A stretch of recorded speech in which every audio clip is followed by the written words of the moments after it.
in game, I don't feel anything. I moved completely fine. Right. And everything was normal. But afterwards, I was like, I don't know how long this can be sustainable. Yeah. Welcome to the Dr. J.J. Thomas Podcast. Hey, everybody. Welcome to the Dr. J.J. Thomas Podcast. I'm J.J. Thomas. I'm here today with a friend, patient, colleague, everything, Yep. Tim Guers. Welcome, Tim. Yeah, thank you for having me. I'm excited to be here today. I want to introduce Tim a little bit to you guys, and then you can fill in the gaps for me, Tim. Yep. But Tim, I wanted to have Tim on here, honestly, partly because he's a stud athlete, and I think a real leader in the world of sports and performance. I have a lot of respect for how Tim approaches his training and his recovery and all of these things. So we're going to get into that in a little bit, but just so you know a little bit more about Tim. Tim and I first met, I think it was around 2019. Yeah.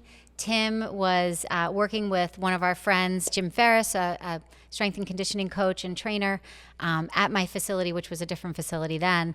But again, Tim just impressed me right off the bat, watching the way he worked with Jim during his strength and conditioning sessions, the dedication he had, the commitment, the focus, all the things. And as it turns out, Tim is an accomplished basketball player. He's a professional player. He went to St. Anselm. I'm always afraid I'm going to say it wrong because it's spelled differently. He went to St. Anselm, graduated in 2019, and has played professionally in Australia, Iceland, and Japan recently, right? Yes, correct. All right, yeah. Cool. So welcome again. Yeah, thank you for having me. It means a lot for you to say those things. I know you've seen a lot of athletes work and kind of been around the industry for a long time. So for me, it's been cool because got to know you in 2019, and then you've moved locations. It's only down the street, but I've been bouncing around the world, and we've always somehow stayed in touch a little bit. And it's cool to kind of this summer, it's like full circle where it's like, all right, I was a 23-year-old kid just kind of getting into the professional career, and now 4 or 5 years later, the miles in my body's a little different, and it's so much easier now to come back around and be like, all right, JJ, I need this, and I know I was looking forward to it all year coming back. I knew I was going to be home for a little while this summer, so I was looking forward to kind of getting back in touch with you, and had full confidence that we'd be able to like tackle the things that my body needed to touch up on. Yeah, it's been fun. I think that actually, as you were talking, it reminded me how early on when I talk about how you impressed me just watching you, part of the reason just watching him was impressive is because even, I think we worked together like once or twice for a little hip tightness way back then. But even then, Tim, we did 1 or 2 sessions, and then you took it and ran with it. Like, it's so cool when athletes, it's obviously that drive was there, and it's obviously paid out for you. So, and then, as you said, fast forward, now you've got more miles. I think you've probably ramped up some of your training, but for sure. And being overseas, I'm sure I'd love to hear about that. Like the challenges, the sort of, let's actually start there, the pros and the cons to working overseas. Right. I would say the biggest con from year to year is your facilities are changing, your sports med is changing, your access, your staff, your staff, the access. So, I was in Iceland for 2 years and kind of built a rapport with our trainer there, and we started being able to like address some things. And then 4 months later, I go to Japan and we need a translator. And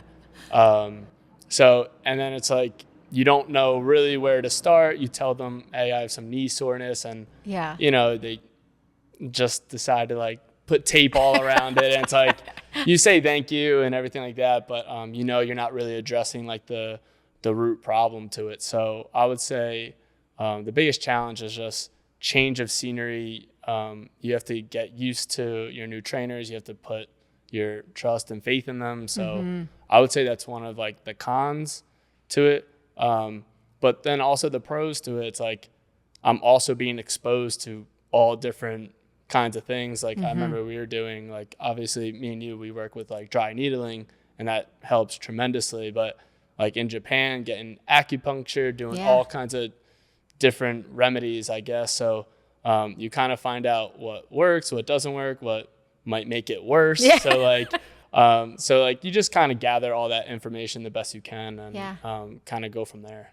Yeah, that's awesome. So what, were there any other, so you said acupuncture, actually that's kind of an interesting thing. Maybe we should, this is can be a touchy subject because everyone wants to know the differences, but it would be cool to hear your perspective of like being treated with needles out in Japan versus the needling treatment you had with me. Yeah, I've had, like we had done dry needling back in 2019 for my hip tightness. So I had some experience with that before. But in Japan, it was the first time I was doing any kind of acupuncture.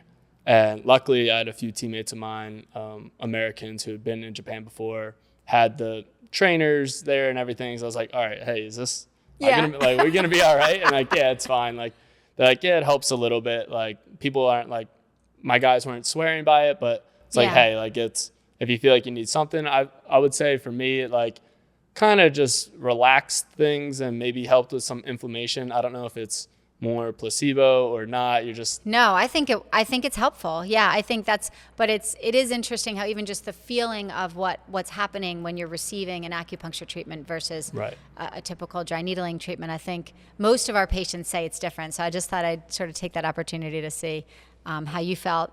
Yeah, there's definitely. I find the biggest difference with dry needling is, and like we talk about it, and it's like the not anxiety around it, but like your body's mental prep for it. Like your whole body, starts sweating right before you're going to do it. But that's like a positive, like physiological aspect to it. Exactly. And like you explain that to me every time because I'm always apologizing and sliding all over the bench. Well, you don't move. You take it so well. And I'm like, why are you apologizing? You're like, because I'm sweating everywhere. But you're right. It is a strong physiological response. We always say, like, we're tapping into the central nervous system. And truthfully, with acupuncture, they are too. It's just a different level. It's just different approaches. So yeah, not knocking acupuncture at all. There's a lot of benefits, and I'm glad they're doing it for you out there, or they had been doing it for you out in Japan. So tell me about the schedule. I mean, how about that? Actually, I'd love to hear the year perspective of when you work overseas. Yeah, so I would say the year in Japan was it was by far the longest year I had over there. I think I arrived August 2nd and didn't get home till Memorial Day. Wow. Yeah, and we ended up playing from October to early May, about 60 games. Wow. So our schedule would be, we'd be off on Mondays, then it'd be Tuesday, Thursday, Friday practice, Saturday, Sunday games. From the start of October, we don't miss a weekend all the way to May. Wow. So that was, I would say the game schedule was definitely intense. Super intense. Yeah. But you have to, I think our coach did a great job and like talking with the trainer staff, and he actually hired a strength and conditioning coach from Spain to come over and help manage kind of the workload. And we had a good flow of communication of how is everyone feeling. Yeah. And that kind of dictated the intensity of the practices. That's awesome. So that was manageable. I remember going into it knowing the schedule that they play in Japan. I was a bit nervous about it because I was coming from Iceland and we played about 25 games a year. Wow, so more than double. Yeah, but we would practice really hard in Iceland. Like everyone, all like overseas guys always like, oh, like those European practices. Like it's all kind of like common knowledge that you get your butt whooped a little bit. That's great. Yeah. So it was a different, I found myself more tired in Iceland. Yeah. Because you're practicing, you're on your fourth tough practice of the week and you don't play for another 7 days. Also, like mentally, it's a little tough because there's a revolving door of a schedule where Japan, it's like, all right, it's Wednesday, I have one more hard practice, then Friday's a prep practice and a travel day, and then play Saturday, Sunday. And also because we were playing back-to-back games, everyone's minutes had to be a little bit more restricted because you can't go all out every game. It sounds like it was nicely structured and planned out. And I can say from having now, yes, you had a lot of miles with 60 games, and you had it. The reason you came back here to this office is because you had a couple things we'll talk about, right? Really just one thing, but even that, I mean, that says a lot about how nicely the coaches, the team, the medical staff did at managing that heavy schedule. Yeah, it's really for cool. sure. It was handled very professionally, and it worked out. By the end of the year, we were one of the more healthy teams. We were fresh, even though we were on game 58, 59. Like, we were still moving like it was the second weekend. So they did a great job. Now, before we get into why you the things that we worked in together, when you got here, what about recovery? Since I have such respect for how they manage your schedule, did they direct certain types of recovery, like cold plunges, or did you direct all your own recovery? And I mean, we had like a good, like I said, open communication with our strength and conditioning coach. He handled a lot of that. If you really had something specific that, you respond to or something like that. But a lot of times it was like, hey, like, if you don't have anything specific that you need to direct your focus towards, no worries. It was, take the day off, but get out, like, go for a walk, or like, I always like to still go into the gym on that day, because my relationships with my hips, like, I have to move them every day. Or, I like the way you said that. Like, my relationship with my hips. Anyone who's ever worked with me always says I have the tightest impressive. hips. So I'm just trying to survive. So for me, it was just move a little bit, maybe sweat a little bit. But and the one benefit of being in Japan is they have like cold plunges and hot springs everywhere. So that's right. So you can go, they call them like an onsen. So you go there and relax, and it's cool. nice. Yeah. I will say that I think an underrated recovery method is just what you said, just like listening to your body. Mm-hmm. Like, and I've seen you do that through working with you. You're like, you know what? I had a hard practice yesterday. My body's feeling it a little bit. I'm just gonna have an active recovery day, like not sit on my butt all day, but keep it nice, chill. Yeah, and I think that's definitely the challenge, and like the thing that I've probably learned most as growing up through my like athletic career is like, of course, like everyone wants to, like when you're like a go-getter, you want to wake up and go right to it. And some days like you might not sleep well. You're on your third day in a row, and it's like, all right, like I need to cool it down today so I can have a great day tomorrow. Like, that's right. Doesn't mean I'm not productive. It's just production in a different way. 100%. That's such a perfect. I love that. Yeah. Okay, let's talk about the little knee thing that you had when you came back. Yeah. Maybe just share with me your perspective on what you're feeling, and we'll talk about how we worked through it together. Yeah. So it's like, I know the background with it. Yeah, give these I just guys. Share a Yeah. bit. Back in 2019, in my senior year of college, I partially tore my ACL and had the MRI, everything done, and it was kind of a toss-up whether I should keep playing or not, but it was my senior year, and it was going into like the conference tournament. Yeah. So I was like, I'm going to put a brace on it, and whatever happens. Like in Japan, just put a bunch of tape on it. Just tape it up, and let's do this thing. Yeah. Like, and then everything went well, and after the swelling went down, everything felt pretty normal. I had the brace on it. So as soon as the season ended, I wanted to start working out without the brace, since I could control kind of the intensity of it. And everything like felt fine. And I didn't have an issue for, I guess, so about 4 years, I didn't have an issue.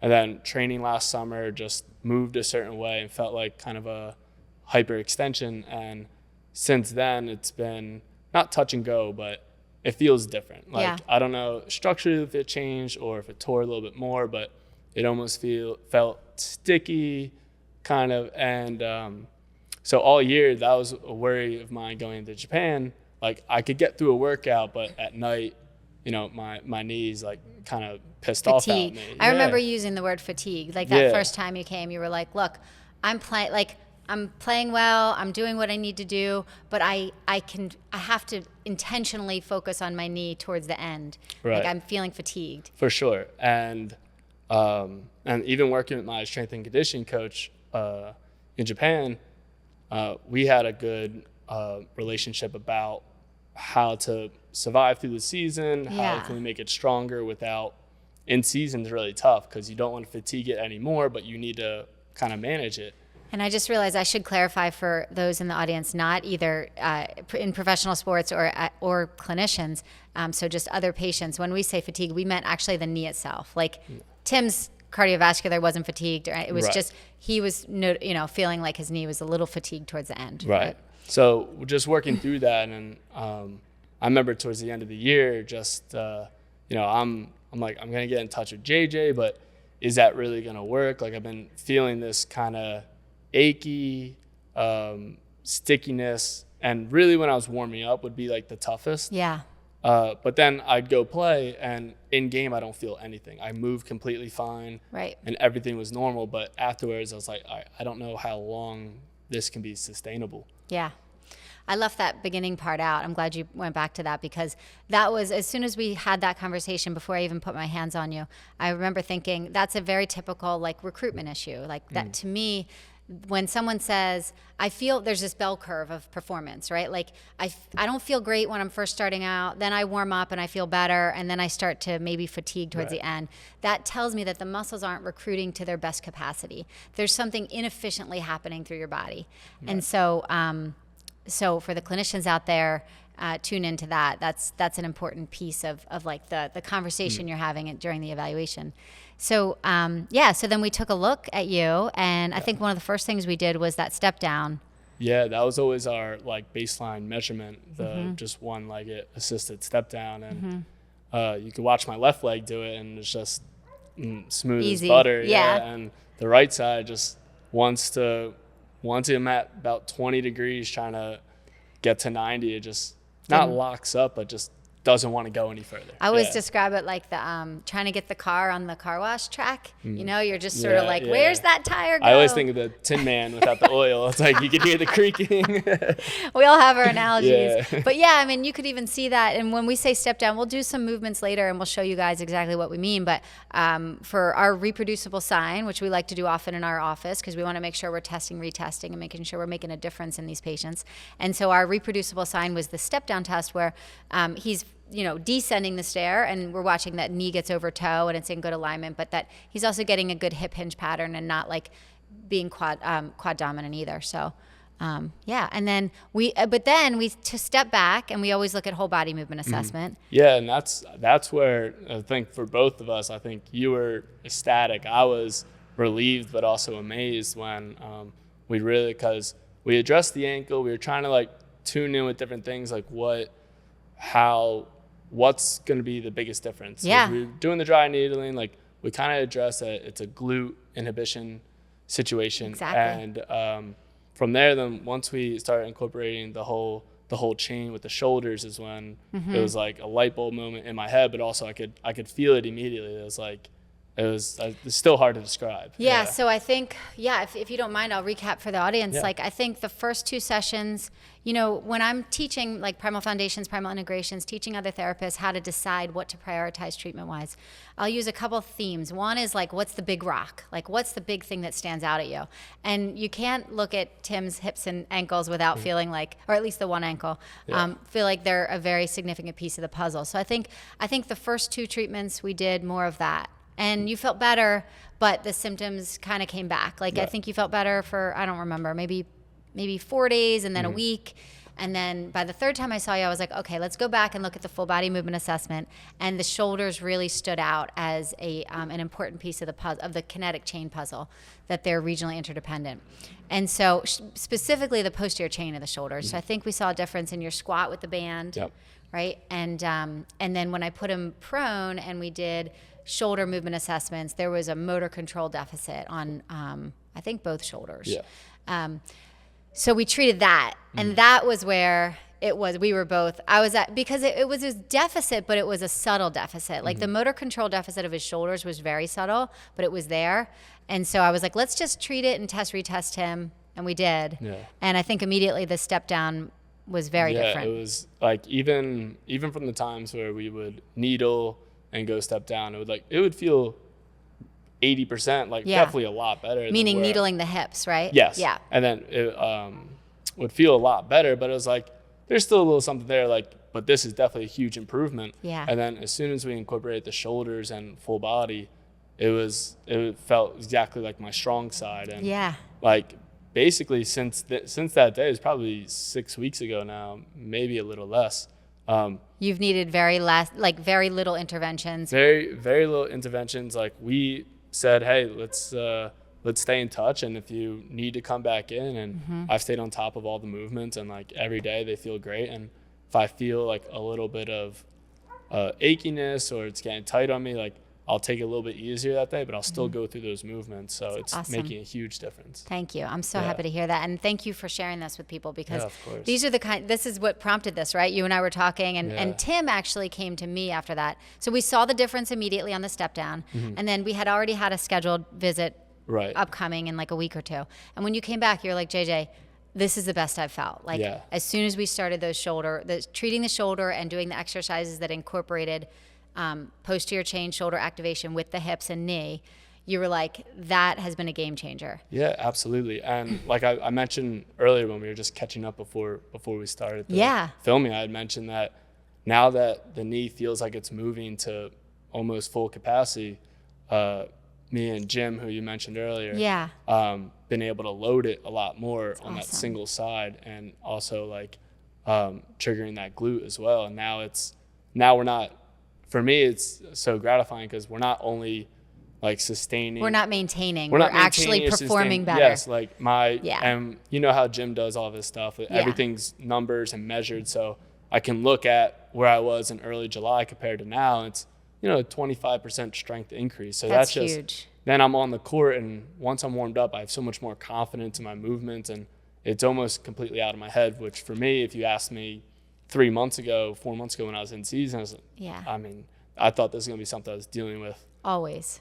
I know, because, and I'm so glad you said that, because so many of our athletes, especially because you had the history of the knee injury a while ago, there's this like lurking feeling that, wow, maybe I'm never going to be normal because that injury is just always going to be there. But, tissues heal. And so really our job as physical therapists is to pull out the mechanical deficit that is going to support wherever your issue is. And there's usually a way. A way. So, but therapists often have a hard time believing me when I say, like, it really is the shoulder. Treat the shoulders. And I'm not saying it's always the shoulders, but I'm saying you got to step outside the box if we really want to encourage 100% performance in people. Yeah, definitely. Definitely made me a believer. And like now that we kind of have this system in place, and I kind of have this routine that we kind of structured out, like I don't know why I would ever go away from it. Yeah, exactly. It makes no sense too. That's awesome. I'm so excited. Incredible. Thank you. Yeah, I would love to. I want to. So we're probably going to move to the gym in a minute, and we'll go through. We'll show the listeners and viewers some of those exercises. Yeah. But is there anything else you want to? I don't know. Anything else on your mind that you want to share with Tim? I do. I want to. If you notice Tim's sweatshirt, he's got some gear coming out. He hasn't. Super humble, in case you didn't notice. Super humble guy. So, it might take him a little while to launch it, but keep your eye out. Maybe. It's a sweet looking sweatshirt, and I'm gonna have. You'll save one for me, right? Yeah, of course. Yeah. All right, so cool. I'm just trying to branch into different things, and like you've like as an overseas athlete, you have so much time on your hands that you feel like you just should take advantage and break into other things. So actually I'm kind of inspired by my teammate in Japan. He's launched his I wouldn't even call it like a brand. His is a brand. It's a brand. But his is a brand for sure. But mine just like gonna try to like dip into it, and just something cool to have. And I think I'll launch it. We'll see. You have to launch it. It is honestly because exactly for the reasons that I said earlier in the podcast of why I wanted you to come on is not just because you have a cool story with how your knee rehabbed. It's more than that. It's who you embody as a person, and you're a great influence on the rest of the world. So I think, you really need to put that brand out there, because the world needs more of you. All right. Well, I appreciate that. Yeah. Welcome back. We are in the gym area. We're going to show you some of the work we did together for Tim's knee. Yep. And we're going to start with that reproducible sign we were talking about. So day one, I was like, hey, Tim, let's really highlight the knee. Let's see what's going on. So we did this. He knows how to do it now because we did it so many times. But so the involved side is on the step, and then I cue them to just barely touch down with the opposite leg, try to get their knee over the toe. That's literally the 3 cues I give to them. And what I'm looking at is how's their hip hinge pattern. Are they able to get the knee over the toe without their whole body shifting forward? Are they getting that hip hinge angle that we that we're looking for efficient. Actually, just before this, I recorded a kettlebell swing video looking at hip hinging with a kettlebell swing and how that relates to jumping and running efficiency. And this is kind of a similar thing. We're looking at that same hip angle for efficiency in what you need to do in basketball. So that was the reproducible sign. I just wanted to show you guys. Yeah. And we're going to show you two of both of our favorite exercises for helping Tim through this, giving him the independence to work through it on his own after our few sessions together. These are overhead good mornings. I'm going to stand on the other side here. So incorporating, as we said, for Tim, a lot of it, what we realized is the reason his glutes weren't firing, don't go yet. The reason his glutes weren't firing is because kinetic chain-wise, the posterior chain, including the posterior chain at the shoulders, which if you're incorporating posterior chain at the shoulders, it actually will recruit spinal erectors all the way to the head, from head to tailbone. So that's part of that mechanical link to the glutes and the pelvis. So what this exercise is going to do is activate his posterior chain through the shoulders, link it to the pelvis, help stabilize the pelvis, which then will allow the glutes to activate the way they need to. So let's show it, Tim. So I cue this, arms nice and wide, palms will be facing front. Tim already knows this, I'm saying this for you guys. Palms will be facing front, and I'm going to cue them, that's it, to have their arms up by their ears, okay? Eyes are up at the pulley where it's coming out of, and then soft bend in the knees, and then he's going to hip hinge while keep maintaining that position of the arms, and then come to a stand, just like a kettlebell swing really, only arms are overhead, so that we're now forcing the spinal erectors through the shoulder activation to stabilize the entire spine. So really working him from the reverse. So instead of just focusing on the knee and lower extremity, really getting the whole body working into it. And Tim, like with everything, has pretty perfect form because he's that way. Just can't go very far. Yeah, that's all right. But kudos to you for listening to that. Yeah. Because I demo this and I have really great flexibility in my hips, and sometimes I want to show them to really hinge, and people see that and they try to do that. But try to sit. Yeah, but you're like, no, she wants that hinge, and you stop it wherever your limits are, which is awesome. So let's go to the next one, which we call sunrises. You'll see why in a second. So again, this one, before you get into it, I'll just talk. What you'll see.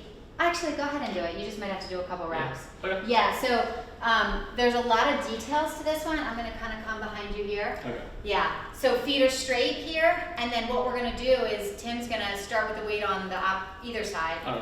Either side, yeah. And the trick with this one, so the opposite leg will pivot, so we're getting rotational stability and mobility here. And then he's going to drive that dumbbell, all the way out as he comes up. Eyes follow as he looks at the top. And then he rotates, plants the opposite foot, and then pivots the opposing side. Driving out, when you try this on your own, you'll see that drive is really where it's at. Yeah. I mean, Tim and I worked on this a good bit the first time to help him get the form, because it really is easy to want to compensate on this one.